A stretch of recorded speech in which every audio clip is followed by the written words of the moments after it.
Hello दोस्तों, स्वागत है आपका मेरे YouTube चैनल पर। आज की वीडियो में मैं आपको ब्रह्म मुहूर्त में उठने के कुछ फ़ायदे बताऊंगी।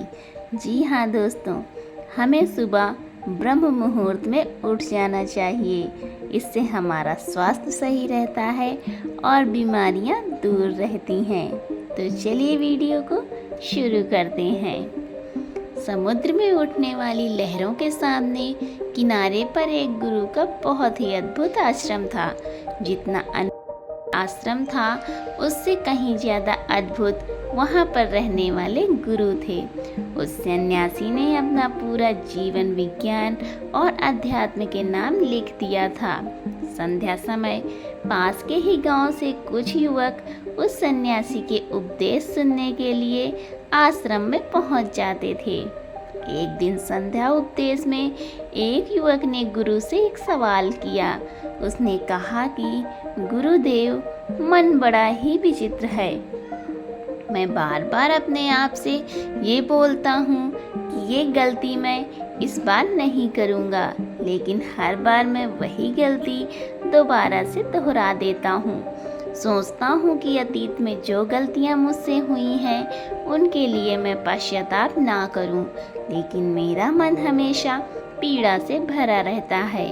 आप कहते हैं कि ध्यान पर सब दुखों को मिटा देगा, लेकिन मैं रोज़ ध्यान करता हूँ, लेकिन उस ध्यान का मुझे कोई फ़ायदा नहीं मिलता। ऐसा क्यों होता है? मैं क्या करूँ? कृपया करके मेरा मार्गदर्शन करिए। सन्यासी ने सबकी समस्या हल करते हुए कहना शुरू किया। उन्होंने बताया कि शुरुआती ध्यान सबसे ज़्यादा कठिन होता है, क्योंकि शुरुआत में व्यक्ति के मन को आदत नहीं होती है। वो इधर उधर भागता है, दौड़ता है, अतीत की बातों को याद करता है, लेकिन ध्यान एक जगह पर लगा नहीं पाता। प्राचीन समय में जब भी कोई शिष्य अपने गुरु के पास ध्यान सीखने के लिए आता था, तो वो गुरु उस शिष्य को ब्रह्म मुहूर्त में ध्यान लगाने के लिए कहा करते थे, क्योंकि ब्रह्म मुहूर्त सृजन का समय होता है। इस समय सारी प्रकृति एक नए दिन की शुरुआत करती है। पक्षी पेड़ों पर कलरव कर रहे होते हैं और मुर्गे बांग देते हैं। कमल खिल उठता है और पूरी प्रकृति एक सौंदर्य से भर जाती है। प्राचीन शास्त्रों के अनुसार 24 घंटों को 30 मुहूर्त में बांटा गया है, जिसमें हर एक मुहूर्त 48 मिनट का होता है।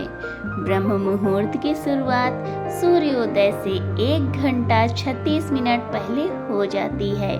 अलग अलग ऋतुओं में सूर्योदय का समय अलग अलग होता है। इसी प्रकार ब्रह्म मुहूर्त का समय भी अलग अलग ऋतुओं के हिसाब से अलग अलग होता है। गर्मियों के दिनों में अगर सूर्य 6 बजे उदय हो रहा है, तो ब्रह्म मुहूर्त की शुरुआत इससे 1 घंटा 36 मिनट पहले यानी 4:24 पर हो जाती है। और वहीं पर सर्दियों में सूर्य अगर 7 बजे उगता है, तो ब्रह्म मुहूर्त की शुरुआत 5:24 पर हो जाती है।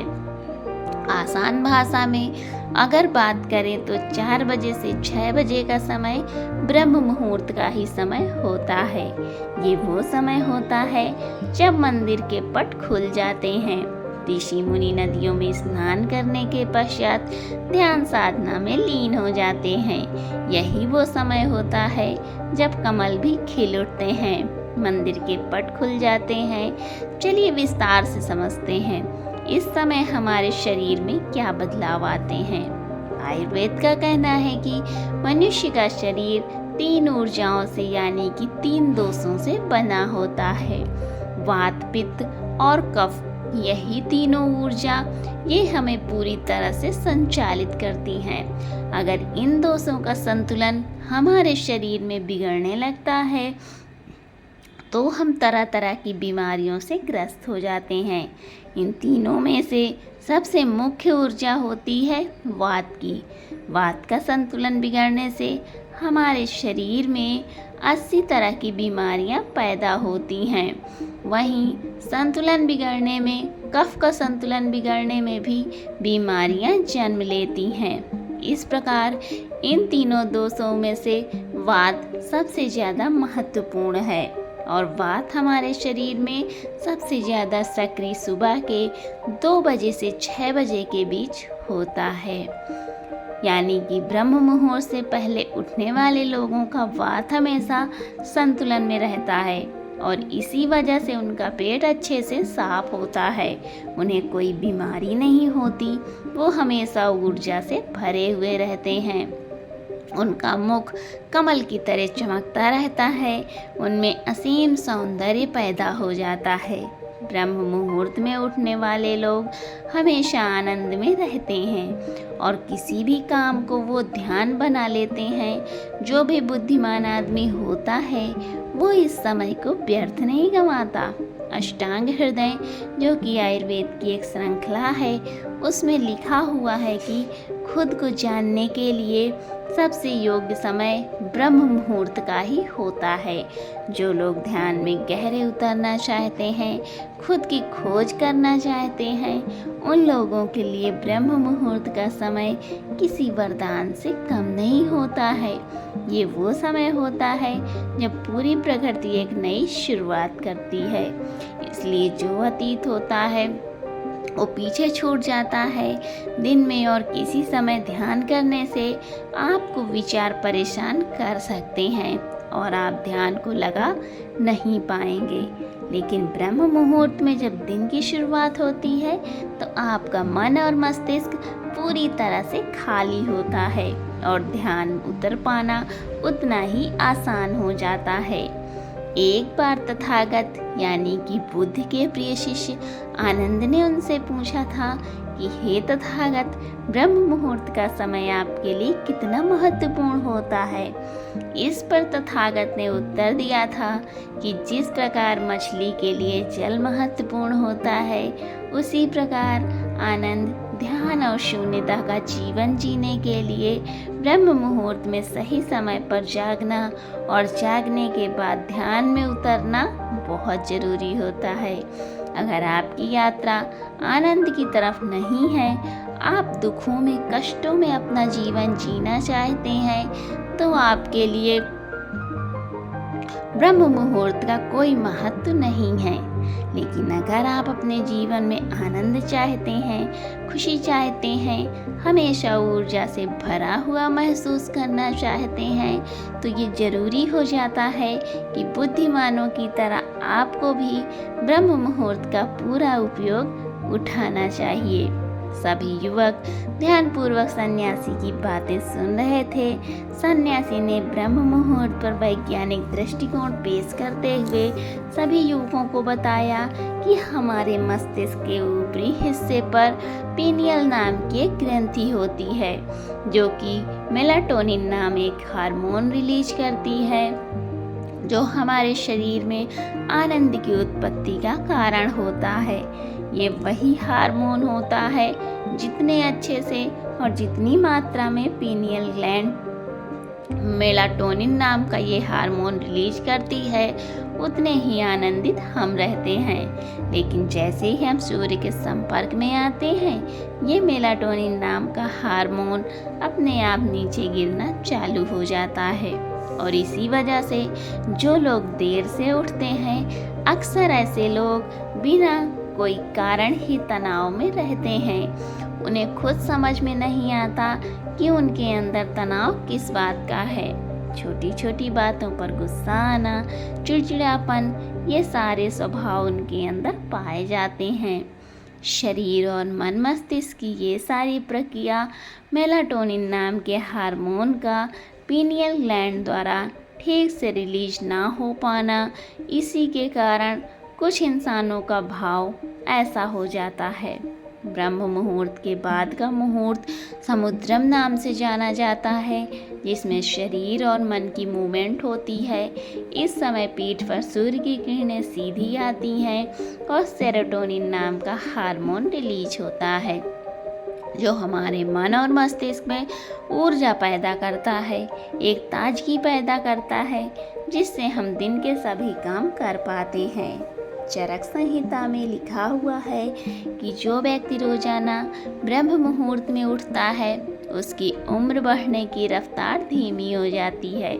यानी जिन लोगों के चेहरे पर समय से पहले झुर्रियाँ आने लगी हैं, जिनके बाल पकने लगे हैं, ऐसे लोग अक्सर नियमित रूप से ब्रह्म मुहूर्त में जागने का अभ्यास करें तो कुछ ही समय में वो पाएंगे कि उनके चेहरे की झुर्रियाँ और उनके बाल पूरी तरह से ठीक हो चुके हैं।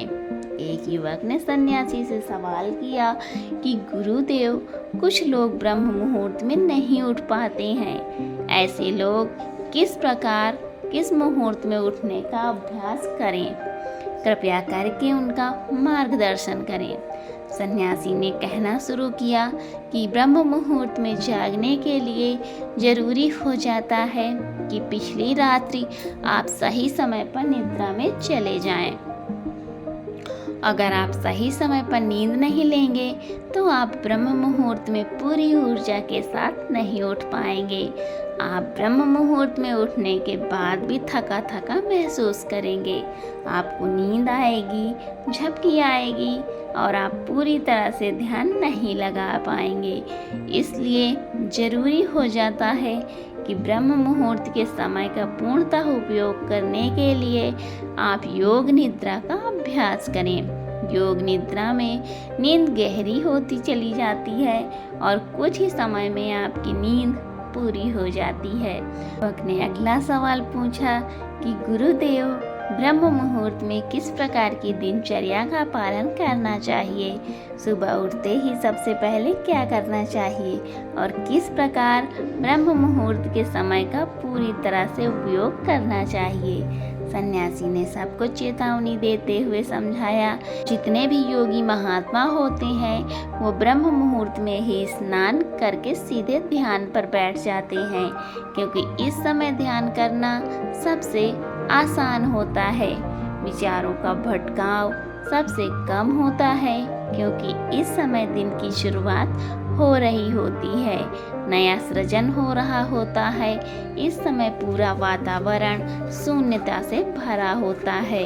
तो इस समय 15 मिनट का किया हुआ ध्यान पूरे दिन में 2 घंटे किए हुए ध्यान के बराबर हो जाता है।